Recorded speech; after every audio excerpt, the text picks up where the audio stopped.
How do people make purchasing decisions?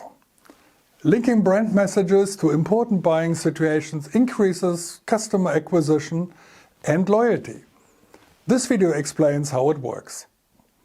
Marketing assumes that consumers always make a more or less conscious decision as to which brand they feel is the better choice. Therefore, brands should be positioned unique, i.e. they must be relevantly differentiated from the competition in performance dimensions. This difference should be communicated emotionally, obviously. Since objective performance differences are very difficult to achieve today, or at best only temporarily, marketing has to make a great deal of effort to create an emotionally significant differentiation. It's psychoanalytical models, such as archetypes, personas, or a so-called inner child, that are often used for this. Those models, however, assume that there is a kind of subconscious, mysterious force in people that influences buying behavior. But Kahneman beats Freud. These psycho-models have long been disproved by modern behavioral science, and interestingly, basically only survive in marketing. Based on them, marketing is waging a kind of war of the brands to anchor more brand knowledge and brand emotions in the target group than competitors are able to. But is that really how we humans decide? Do we specifically go shopping for brands because we love them, at least subconsciously?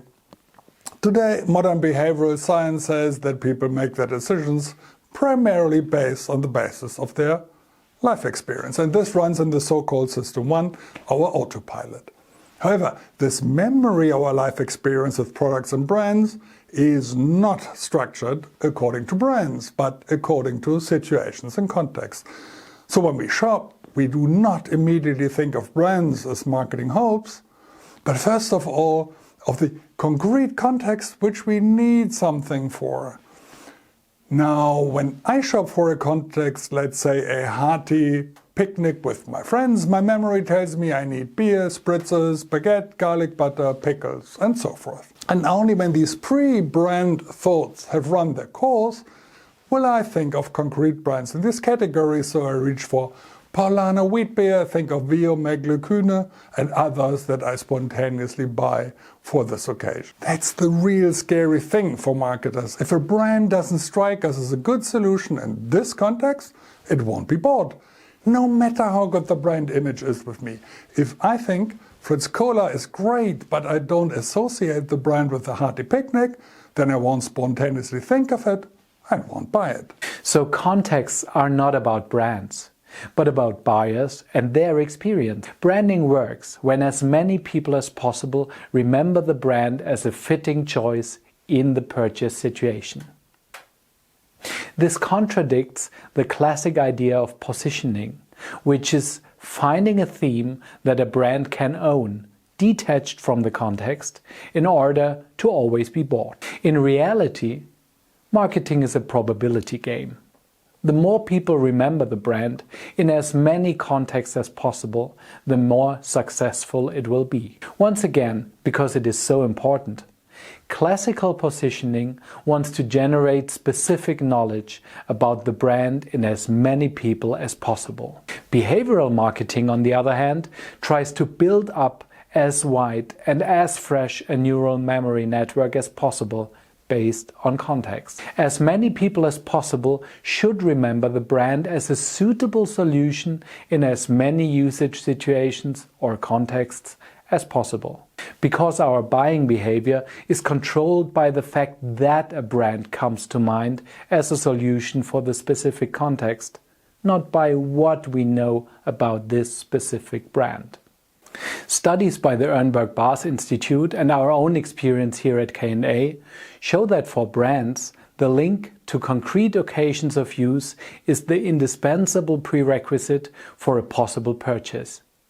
This is true even for very rarely purchased categories, like for example insurances. It's about linking the brand to a customer need in a buying situation. Once you've done that, the best way to grow is to link the brand as closely as possible to other occasions of use. How can this important mental availability of brands be measured and thus made manageable? At least not with top-of-mind awareness. It's not about which brands are top of mind when asked about a sparkling wine in a lab context. It's about the context in which buyers think of sparkling wine as a well-suited product and which brand then comes to mind in which specific usage situation. What are the 3 important steps of brand development based on better mental availability? First, definition of the most important customer entry points into the category.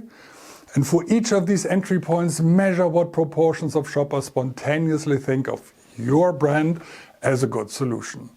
Second, selection of entry points with potential, where the brand should be better remembered in the future.